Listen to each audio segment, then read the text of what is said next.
বাহ আয়ান বাহ, এখানে নিজের বউকে নিয়ে রেস্টুরেন্টে খেতে বসছো?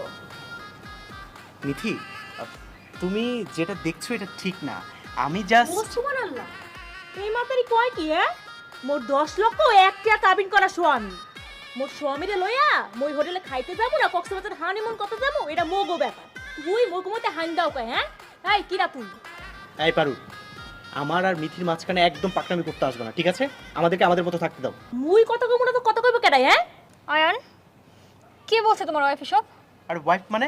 আরে কিসের ওয়াইফ? কার ওয়াইফ? কোথাকার wife? Mithi, you are my everything.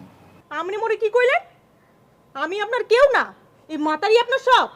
এই মাতারি ডিসপ্লে। আরে হোয়াট ইজ দিস? আরে এটা কি করলে তুমি? পরে দিন ইচ্ছা করতেছ লাথি মেরে এখান থেকে ফেলে দিই। আমারই লক্ষ্মী মারা অত সোজা না, বুঝলেন?